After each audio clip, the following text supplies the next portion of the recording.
Hey guys, it's Sarah from Just My Typewriter, and I'm back with my favorite fluffy co-host and a brand new typewriter. This is my 1978 Royal Sabre.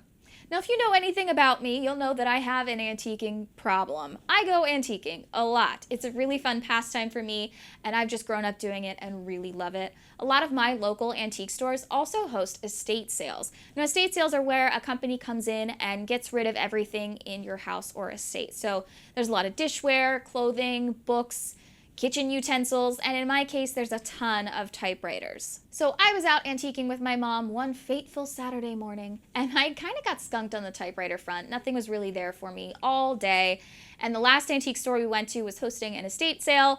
We decided to go check it out once again, and the first thing I saw when I walked in the door was, of course, a yellow Smith Corona typewriter from the late 1970s. It was listed as $8, so I just kind of snatched it. There should be a verb for how aggressively I just kind of pulled that typewriter. And then I carried it around with me the rest of the estate sale because when a typewriter's that cheap, it doesn't really matter the condition to me. I'm gonna save it. Now, as we were walking around, my mom, who is really good at this for some reason, found a typewriter case underneath the table, called me over, we opened it up, and inside was this beautiful green and wood paneled Royal Sabre from 1978. Now, I did do a quick little test while at the estate sale because I always do one. I moved some of the keys and they just seemed a little bit stuck, so I knew it was going to need some cleaning, but it didn't have a price on it, which was a little bit concerning. So I took my $8 typewriter and this one up to the front counter. He offered to give me this one for $8 as well, and as soon as he saw I was buying two typewriters, he whipped out his backpack and said, "You'll appreciate this," and pulled out a ribbon tin and actually just gave it to me. So I thought that was really cool as well. I got to meet some interesting people, and they were really happy that typewriters were going to a good home. Did I feel good? So the next thing I did once I got this typewriter home was do my cleaning process. I always clean out my typewriters in the same way. I hit them with some mineral spirits on those internal parts around the typewriter basket and around those type slugs. And then I'd use an air compressor to get out all the dust and gunk and dirt. And then I take my favorite cleaner, Simple Green, and clean the exterior of the machine. Once I had done this process, the typewriter moved super freely and it was good to go. Now, there was also a top panel part on this typewriter that was kind of just loose in the case, and I did manage to take off the top of the carriage and put this panel back in place to protect my platen roller. And the case itself had a little badge that said Royal on it, but I couldn't find it until I took the typewriter out of the case, and there was that badge on the bottom, so I just super glued that back onto the case and put it back together. So this is my $8 1978 Royal Sabre. The color is called Frost Green. I think that's a really great description for it. I have a few other green typewriters in my collection, including Dame Maggie Smith, who is my Smith Corona pacemaker, but the green on that is a little bit more yellow and it's a crinkle paint finish. This is a really smooth paint finish, and the green on this is much darker and very blue toned.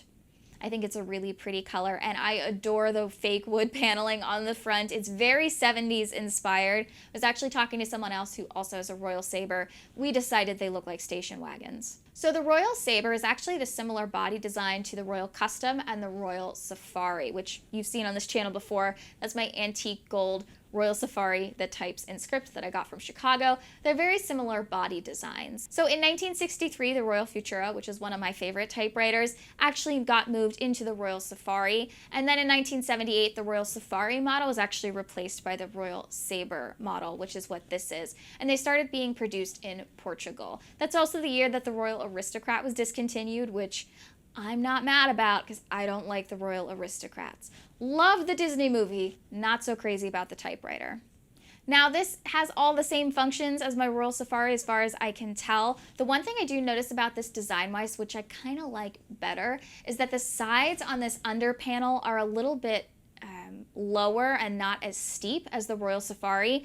When I was typing on the Royal Safari, I commented how it was really weird to have that space underneath the space bar that my thumbs kept hitting on the casing, but on this one it seems like the sides are a little bit lower and not as steep, so I don't have that problem as much while typing on it. I also think the key design on this is really interesting. From the top, the keys almost look square, but from the bottom, they look like circles. So when you're looking down on the typewriter key, they're this really weird shape. I think it's really interesting, and it's probably one of my favorite elements on this typewriter, besides the fake wood paneling, because I just think that's really cool looking. Now, I, for the longest time, really wanted a Royal Ultronic electronic typewriter. Try saying that 5 times fast. But I just thought they were the ugliest, cutest electronic typewriters I had ever seen. I found one on Shop Goodwill for about $35. It was this ugly puke green color with this horrible fake wood paneling across the front, and I loved it. And I had bid on it a couple times, but it went for out of my price range. It's also an electronic typewriter, so you never know what you're gonna get when it comes home. It was something that I was kind of looking for because it's this ugly bubble shape. The colors were awful. It was just perfect to me. It was so ugly, it was cute. And you would know nothing about that, would you? No, because you're just pure cute. But when I opened the typewriter case for this Royal Sabre, I thought it looked pretty similar. With that fake wood paneling and that green color, this is a little bit more of a palatable green in this frost green color wave. But to me, that was a lot what this typewriter reminded me of. So I was really excited to have something in my collection that was kind of like the nicer version of that Ultronic typewriter. Now, I did do a type test after cleaning this typewriter, which I always do. I sat down to write a pen pal letter, and I've gotten a lot of comments on my videos that tell me to include the sounds of a typewriter while I'm using it. So Fawn, this is for you. This is what it sounds like to use my Royal Safari typewriter.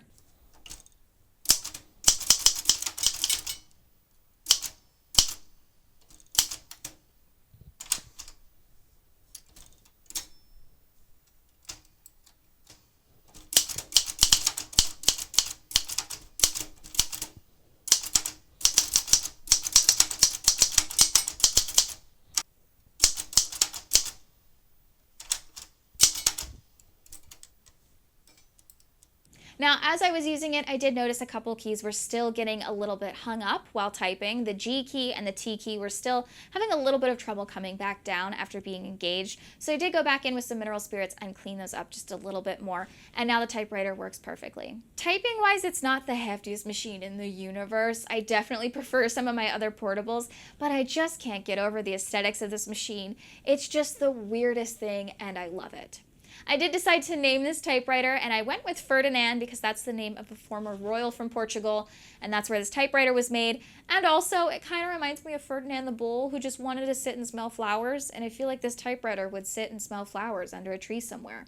It seems to fit his personality. So that was my experience buying another estate sale typewriter, bringing it home, cleaning it up, and now I have the station wagon of typewriters. One piece of advice I can give you from this experience is always check under tables at any antique store or estate sale. Typewriters are pretty heavy, especially portable ones, and sometimes they just leave them in the case and throw them under a table. If you can find one there, you might be able to get it for really cheap because they might forget that they have it there. I want to hear a little bit more about the typewriters in your collection. Do you have any typewriters with fake wood paneling that are oh so 70s?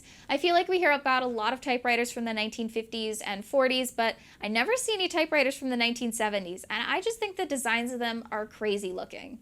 So tell me a little bit about the typewriters in your collection below, or DM me on Instagram at just.my.typewriter. I want to thank you all so much for watching and remind you, you're just my type writer.